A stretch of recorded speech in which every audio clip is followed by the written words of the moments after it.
O Guarani, de José de Alencar. Quarta parte. A catástrofe. Capítulo 1. Arrependimento. Quando Loredano afastou-se de João Feio, que o acabava de ameaçar, chamou 4 companheiros em que mais confiava e retirou-se com eles para a despensa. Fechou a porta, a fim de interceptar a comunicação com os aventureiros e poder, tranquilamente, tratar o negócio que tinha em mente. Nesse curto instante, havia feito uma modificação no seu plano da véspera. As palavras de ameaça, há pouco proferidas, lhe revelaram que o descontentamento começava a lavrar. Ora, o italiano não era homem que recuasse diante de um obstáculo e deixasse roubarem-lhe a esperança que nutria desde tanto tempo. Resolveu fazer as coisas rapidamente, e executar naquele mesmo dia o seu intento. 6 homens fortes e destemidos bastavam para levar ao cabo a empresa que projetara. Tendo fechado a porta, guiou os 4 aventureiros à sala que tocava com o oratório e onde Martim Vaz continuava a sua obra de demolição, minando a parede que os separava da família. Amigos, disse o italiano, estamos numa posição desesperada. Não temos força para resistir aos selvagens e mais dia menos dia havemos de sucumbir. Os aventureiros abaixaram a cabeça e não responderam. Sabiam que aquela era a triste verdade. A morte que nos espera é horrível. Serviremos de pasto a esses bárbaros que se alimentam de carne humana. Nossos corpos, sem sepultura, cevarão os instintos ferozes dessa horda de canibais. A expressão do horror se pintou na fisionomia daqueles homens, que sentiram um calafrio percorrer-lhes os membros e penetrar até a medula dos ossos. Loredano demorou um instante o seu olhar perspicaz sobre esses rostos decompostos. Tenho, porém, um meio de salvar-nos. Qual? Perguntaram todos a uma voz. Esperai. Posso salvar-nos, mas isto não quer dizer que esteja disposto a fazê-lo. Por que razão? Por quê? Porque todo serviço tem seu preço. Que exigis, então? Disse Martim Vaz. Exijo que me acompanheis, que me obedeçais cegamente, suceda o que suceder. Podeis ficar descansado, disse um dos aventureiros. Eu respondo pelos meus companheiros. Sim! Exclamaram os outros. Bem, sabeis o que vamos fazer já neste momento? Não? mas vós nos direis: escutai. Vamos acabar de demolir essa parede e atirá-la dentro. Entrar nesta sala e matar tudo quanto encontrarmos, menos uma pessoa. E essa pessoa é a filha de Dom Antônio de Maris, Cecília. Se algum de vós deseja outra, pode tomá-la, eu vou lá dou. E depois disso feito, tomamos conta da casa. Reunimos os nossos companheiros e atacamos os aimorés. Mas isto não nos salvará, retrucou um dos aventureiros. Há pouco dissestes que não temos força para resistir-lhes. De certo, acudiu Loredano. Não lhes resistiremos, mas nos salvaremos. Como? Disseram os aventureiros desconfiados. O italiano sorriu. Quando disse que atacaremos o inimigo, não falei claro. Queria dizer que os outros o atacarão. Não vos entendo ainda. Falai mais claro. Aí vai, pois. Dividiremos os nossos homens em duas bandas. Nós e mais alguns pertenceremos a uma que ficará sob a minha obediência. Até aqui vamos bem.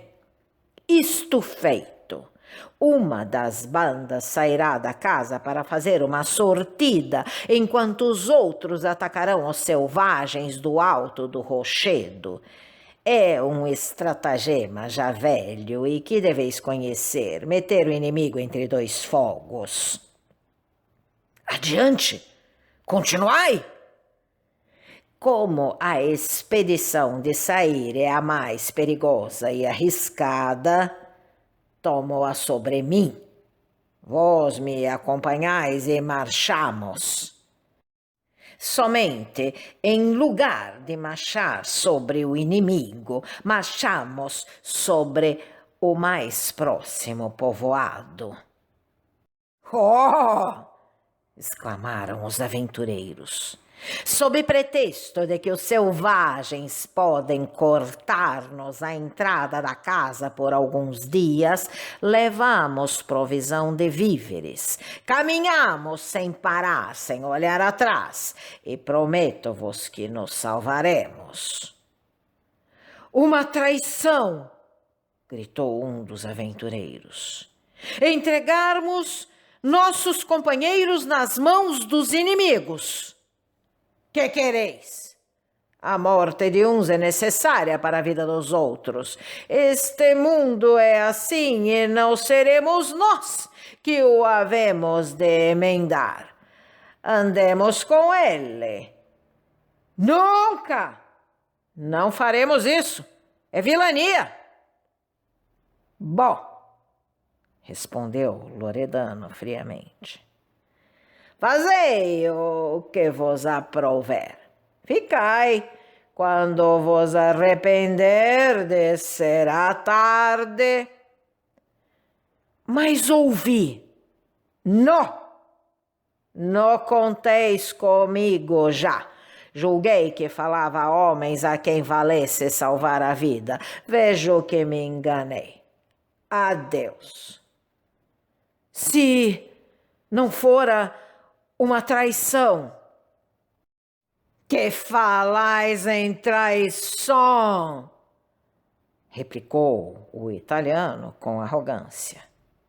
Dizei-me, credes vós que algum escapará daqui na posição em que nos achamos? Morreremos todos. Pois se assim é, mais vale que se salvem alguns. Os aventureiros pareceram abalados por este argumento. Eles mesmos, continuou Loredano, a menos de serem egoístas, não terão o direito de se queixarem e morrerão com a satisfação de que sua morte foi útil aos seus companheiros e não estéril, como deve ser se ficarmos todos de braços cruzados. Vá feito, tendes razões a que não se resiste. Contai conosco, acudiu um aventureiro. Contudo, levarei sempre um remorso, disse outro. Faremos dizer uma missa por sua alma. Bem lembrado, respondeu o italiano. Os aventureiros foram ajudar o seu companheiro na demolição surda da parede. E Loredano ficou só, retirado a um canto. Por algum tempo, acompanhou com a vista o trabalho dos 5 homens. Depois, tirou um largo cinto de escamas de aço que apertava o seu gibão. Na parte interior desse cinto, havia uma estreita abertura pela qual ele sacou um pergaminho dobrado ao comprido. Era o famoso roteiro das Minas de Prata. Revendo esse papel, todo o seu passado debuxou-se na sua memória, não para deixar-lhe o remorso, mas para excitá-lo a prosseguir em busca desse tesouro que lhe pertencia e do qual não podia gozar. Foi tirado da sua distração por um dos aventureiros que se achegara para ele despercebido e, depois de olhar por muito tempo o papel, dirigiu-lhe a palavra. Não podemos derrubar a parede. Por quê? Perguntou Loredano, erguendo-se. Está segura? Não é isso. Basta um empurrão. Mas o oratório... Que tem o oratório? Que tem? Os santos? As sagradas imagens bentas não são coisas que se atire ao chão? Se tão danada tentação nos tomasse, pediríamos a Deus que nos livrasse dela. Loredano, desesperado dessa nova resistência, cuja força ele conhecia, passeava pela sala de uma ponta à outra. Estúpidos! Murmurava ele. Basta um fragmento de madeira, um pouco de argila para fazê-los recuar.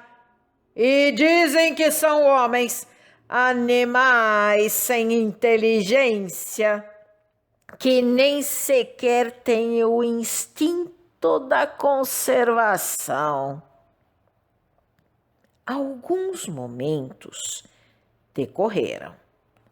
Os aventureiros, parados, esperavam a resolução de seu chefe. Tendes medo de tocar nos santos? Disse Loredano, avançando para eles. Pois bem, serei eu que deitarei a parede abaixo. Continuai e avisai-me quando for tempo.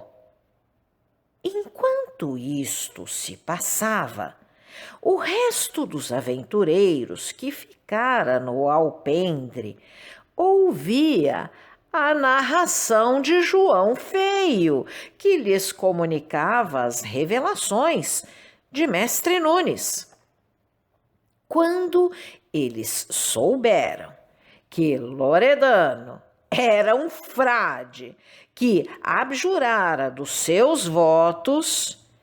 Ergueram-se furiosos e quiseram procurá-lo e espedaçá-lo. Que ides fazer? Gritou o aventureiro. Não é assim que ele deve acabar. A sua morte há de ser uma punição, uma terrível punição. Deixai-me arranjar isto. Para que mais demora? Respondeu Vasco Afonso. Prometo-vos que não haverá demora. Hoje mesmo será condenado, amanhã receberá o castigo de seus crimes. E por que não hoje? Deixemos-lhe o tempo de arrepender-se. É preciso que antes de morrer sinta o remorso do que praticou. Os aventureiros decidiram, por fim, seguir este conselho e esperaram que Loredano aparecesse para se apoderarem dele e o condenarem sumariamente. Passou-se um bom espaço de tempo e nada do italiano sair. Era quase meio-dia. Os aventureiros estavam desesperados de sede. A sua provisão de água e de vinho, já bastante diminuída depois do sítio dos selvagens, achava-se na despensa, cuja porta Loredano fechara por dentro. Felizmente, descobriram no quarto do italiano algumas garrafas de vinho, que beberam no meio de risadas e chacotas, fazendo brindes ao frade que iam, dentro em pouco, condenar à pena de morte. No meio da hilariedade, algumas palavras revelavam o arrependimento que começava a se apoderar deles. Falavam de ir pedir perdão ao fidalgo, de se reunir de novo a ele e ajudá-lo a bater o inimigo. Se não fosse a vergonha da má ação que tinham praticado, correriam a lançar-se aos joelhos de Dom Antônio de Maris imediatamente. Mas resolveram fazê-lo quando o principal autor da revolta tivesse recebido o castigo do seu crime. Seria esse o seu primeiro título ao perdão que iam suplicar. Seria mais a prova da sinceridade do seu arrependimento. Se você gostou desse áudio, deixe seu like, compartilhe, deixe também seu comentário e se inscreva no canal, ativando o sininho para ser avisado dos próximos vídeos. Um grande abraço e até a próxima!